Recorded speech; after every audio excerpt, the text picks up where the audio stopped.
안녕하세요. 성장과 기쁨을 함께하는 여왕개미입니다. 오늘은 심리학, 미술관에 가다, 미술의 마음, 윤현희 작가님의 책을 소개하려 합니다. 미술의 마음을 지은 윤현희 작가님은 임상신경심리학을 전공하시고 미국과 캐나다에서 아동 청소년 정신건강 클리닉에서 활동하며 자폐증을 비롯한 발달장애 청소년을 치료하시는 일과 강의를 함께하고 계십니다. 그리고 그림 관련해서도 활발한 활동을 하고 계십니다. 이 책의 뒤편에 있는 추천사입니다. 이 책은 3번 읽어야 한다. 처음에는 카라바조, 렘브란트부터 로스코와 테렐로 이어지는 대가들의 그림만 본다. 해석하지 말고 느낌과 기억을 되살리도록. 그러고 나서 사회사, 생애, 심리까지 종횡무진하는 A급 도슨트와 세계의 미술관을 돌아다니듯 책을 읽는다. 이제 그림들을 다시 한번 열어보자. 처음 볼 때와 다른 감각과 눈으로 그림이 보이고 내 마음과 연결선이 느껴질 것이다. 내가 그랬듯이 그림과 마음을 보는 새로운 눈을 선물하는 책이다. 정신건강의학과 전문의 하지헌. 심리학과 예술에 관심이 있다면 반드시 읽어봐야 할 책. 바로크 회화의 창시자인 천재 화가 카라바조의 내면의 빛에서부터 설치예술가 제임스 테렐의 공간의 빛까지 저자는 세계적 예술가들의 작품과 그 뒤에 감춰진 삶을 심리학자이자 직접 그림을 그리는 화가의 관점에서 새롭게 조망한다. 이 책을 읽으면 그들에게 영감을 주었던 예술의 빛이 어느덧 내게도 비추고 있음을 체험하게 될 것이다. 여기에 심리이론과 미술사를 정교하고 맛깔스럽게 녹여넣은 글솜씨는 읽는 이들에게 즐거움을 더한다. 미국 콜로라도 주립대학교 교수 김장렬. 이 책의 앞표지는 모네의 작품 양산을 쓴 여인, 모네 부인과 그녀의 아들이라는 작품입니다. 모네는 여왕개미가 좋아하는 화가이기도 합니다. 책 속에서 모네를 만나봅니다. 행복의 달인 모네. 행복의 실체는 사뮤엘 베켓의 연극에서처럼 온다는 소문만 무성하고 기약을 알 수도 없는 고도 같은 것이었는지 모른다. 하지만 삶이란 목표를 향해 가는 모든 여정의 순간이지 목표에 도달했을 때야 시작되는 것도 아니고 도달한 목표에 평생 머물 수 있는 것도 아니다. 얼마나 빨리 목적지에 도달하느냐의 문제도 아니다. 로마 시인 호라티우스는 현재를 잡아라. 가급적 내일이란 말은 최소한만 믿어라. 라고 노래했다. 까르페 디엠이란 말은 현재에 최선을 다하고 즐기라는 로마 시인의 지혜를 담고 있다. 호라티우스에게 행복은 더 나은 미래를 위해 보류해야 하는 것이 아닌 현재의 최대 효용을 갖는 것이었다.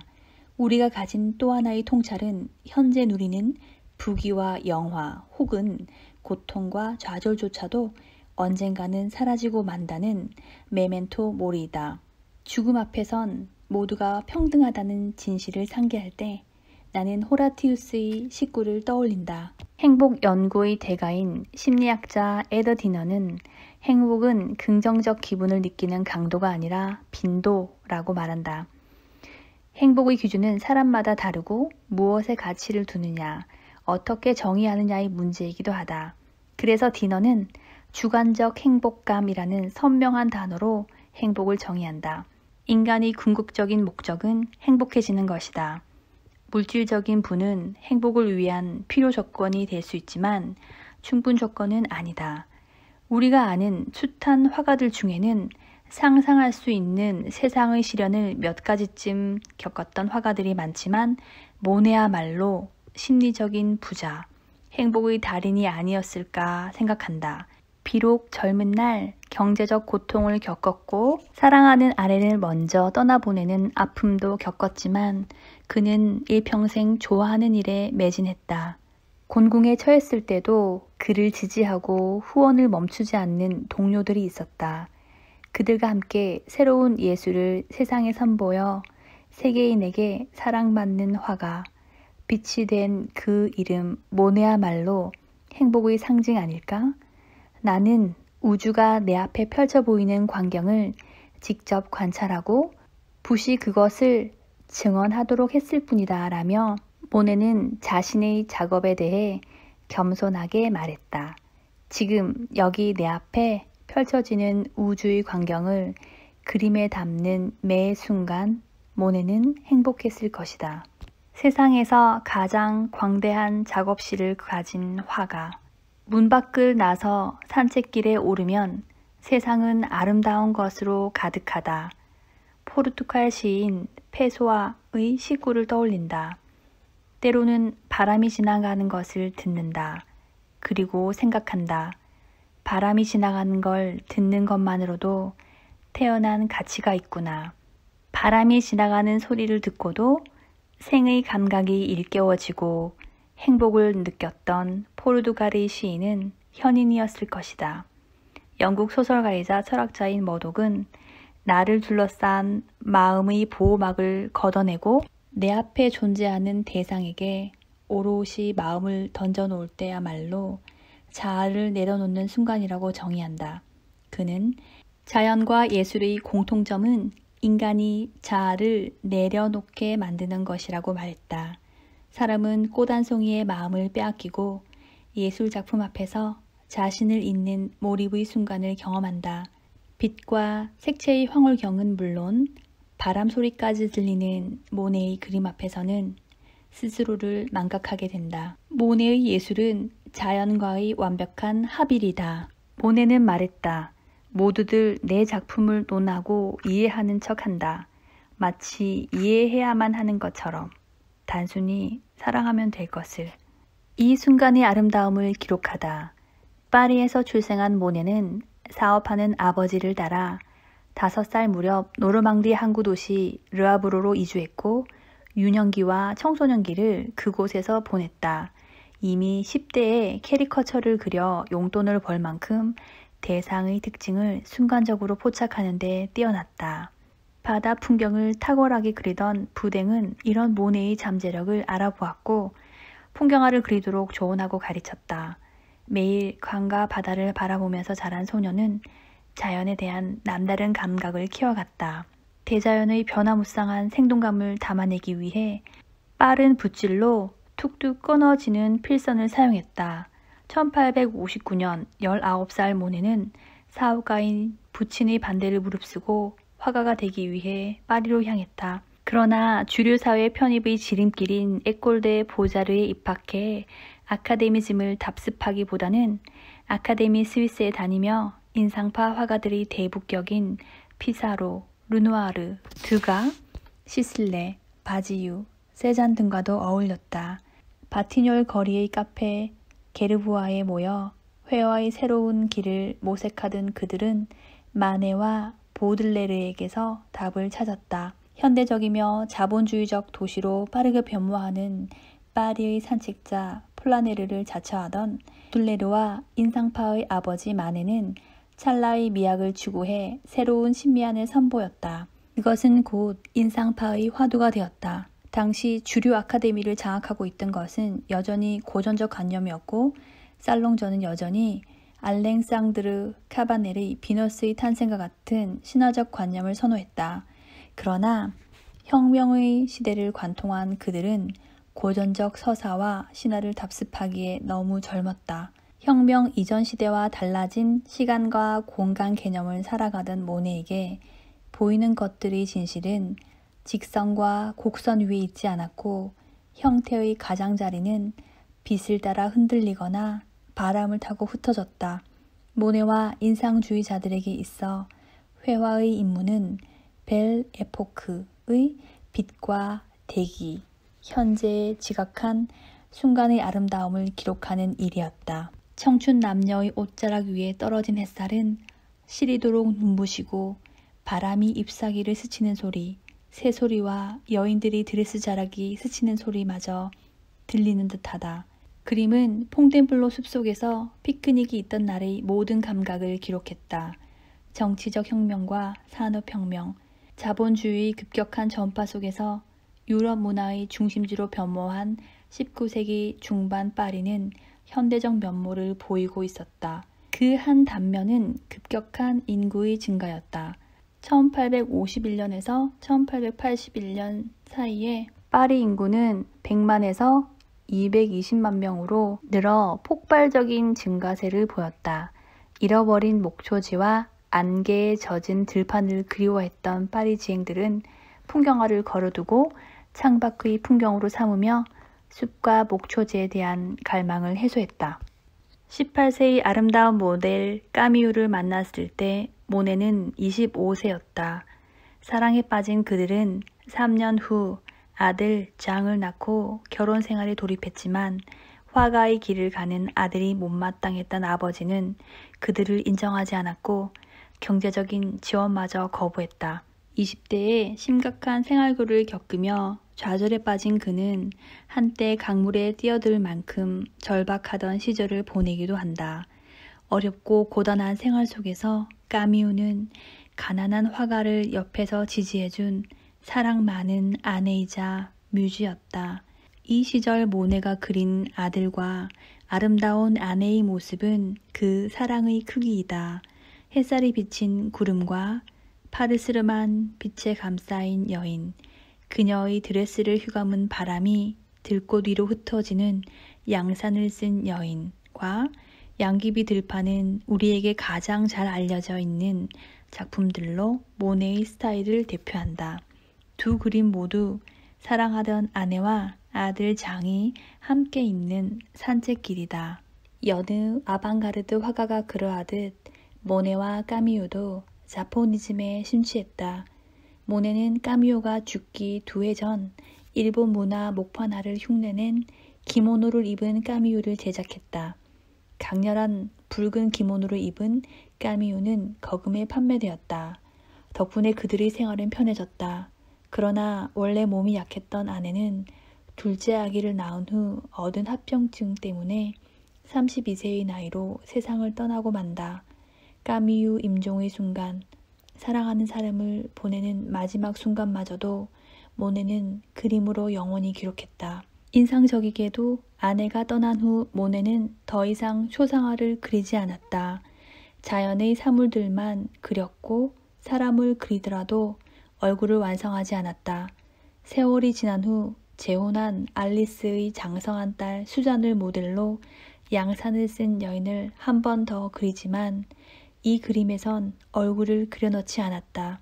모네가 비록 초창기에 어려운 시절을 겪었다지만 그의 곁에는 지속적인 후원과 지원을 멈추지 않았던 친구들이 있었다. 8살 많은 마네와 바지유는 끊임없이 모네의 그림을 구입해 후원했다. 영국에선 휘슬러가 지원을 멈추지 않았다. 까미유가 병을 앓던 마지막 해에는 모네의 후원자였던 언스트 오셰데의 부인 알리스가 그녀를 간호했다. 파리의 백화점을 소유했던 미술수집가 오셰데가 파산 후 종적을 감춰버리자 알리스는 아이들을 데리고 모네의 집으로 들어왔다. 오셰데가 프랑스로 돌아온 뒤 사망하자 모네와 알리스는 재혼한다. 까미유가 사망한 뒤 모네는 알리스와 일가를 이루어 파리 인근의 지베르니에 거처를 마련했다. 모네는 일본식 연못과 다리를 짓고 6명의 정원사를 고용해 전 세계에서 수입한 색색의 수련으로 연못을 장식했다. 동양적인 의미를 담고 있는 수련은 하늘과 물이 만나는 곳, 하늘과 빛을 품은 곳에 피어나며 불교적 의미로 극락정토, 천국을 상징한다. 후기에 250점이 넘는 수련을 그린 것은 아내에 대한 애도와 축원, 그리고 환생을 바라는 마음의 발로였을지도 모른다. 수련 시리즈의 비밀. 1889년 인상파 동료였던 알프레드 시슬레의 죽음 이후 모네는 본격적으로 수련을 그리기 시작했다. 그 후 재혼해서 얻은 딸 수잔의 죽음, 사랑했던 장남과 둘째 부인을 차례로 떠나보내는 아픔이 거듭되었다. 모네는 사랑하는 사람들의 죽음을 애도하고 축원하는 재래와도 같은 수련을 그리며 상실의 고통을 달랬다. 노년에 지베르니에서 보낸 30년 동안 그린 250편 이상의 수련은 그의 고통의 크기를 짐작하게 한다. 사랑하던 사람들을 차례로 잃고 화가의 절대 도구인 시력마저 상실했을 때조차도 그는 수련을 제작했다. 영원하지 않을 것을 알았기 때문에 지금 눈앞에 존재하는 것들에 대한 애정은 깊어진다. 생명을 가진 모든 존재에 대한 애착을 더욱 직접적으로 표현할 수 있게 된 것은 세월이 가져다준 지혜인지도 모른다. 빗을 걸러 색채를 만든 일에 혹사당한 예술가의 눈은 지쳐갔고 흰색은 노란빛으로, 녹색은 노란색으로, 그리고 붉은색은 오렌지빛으로 변해갔다. 푸른색과 보랏빛 역시 붉은색과 노란색으로 변해버렸다. 형체의 디테일은 사라지고 경계도 흐려졌다. 그가 1908년 베니스를 방문하여 그린 일련의 연작들은 백내장이 만들어낸 결과다. 동료 화가 오레노 도미에가 눈 수술 이후 시력을 상실했던 것을 목격했던 모네는 수술을 거부했다. 색을 분별할 수가 없어 물감 튜브를 읽어서 색채를 인식해야 했고 팔레트에 정렬된 순서대로 색채를 기억할 뿐이었다. 급기야 72세가 된 모네의 한쪽 눈동자는 악화한 백내장으로 인해 갈색으로 변해버렸다. 자연광 때문에 낮 동안에는 그림을 그릴 수 없을 지경이 되자 결국 그는 수술을 받아들였다. 수술 받은 후에는 한쪽 눈으로만도 쉼없이 작업을 이어갔다. 1918년 1차 세계대전 종전을 기념하며 모네는 진정한 평화의 순간을 상징하는 수련 패널 2점을 국가에 기증하겠다는 의사를 밝혔다. 그의 친구였던 수상 클레망소는 독립된 방 전체를 장식할 수련 그림 19점을 그려달라는 제안을 했다. 모네는 채광이 좋은 흰 방에 그림을 전시하고 일반 시민에게 공개할 것을 조건으로 수상의 제안을 허락했다. 그리고는 타원형의 방에 장식할 장대한 수련과 연못 위로 늘어진 버들가지 그림을 제작하기 시작했다. 수련의 방은 튀일리궁 정원에서 오렌지를 재배하던 온실을 개조해 오랑주리 미술관이란 이름을 얻었다. 수련 그림은 거대한 타원형 방의 벽을 전방위로 두르고 있다. 자연의 빛을 받으며 마치 연못의 한가운데 서서 물 위에 뜬 수련을 감상하는 기분을 느끼도록 하기 위함이다. 뉴욕 현대미술관에도 타원형으로 지어진 수련의 방이 마련되어 있다.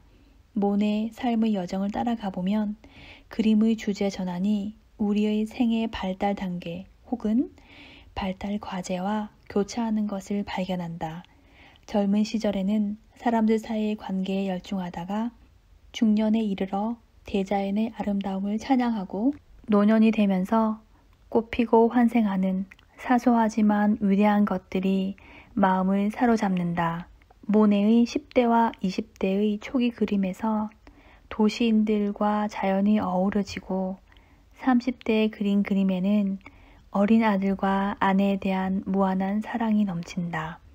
40대의 그림에서 사람은 사라지고 자연의 풍경만 남는다. 다수의 인상파 화가들이 저마다의 개성어린 필지로 현대로 진행 중인 파리와 프랑스의 아름다운 시절을 담았지만 모네만큼 자연에 깊이 합일된 사람은 흔치 않았다. 여왕개미는 이 책을 읽고 윤현희 작가님의 매력에 푹 빠지고 예술이 주는 잔잔한 즐거움과 기쁨, 마음이 치유되는 힐링의 시간을 가졌습니다. 꼭 소장하셔서 함께 하시면 좋은 책입니다. 구독, 좋아요를 누르시고 다음 책에서 또 만나요.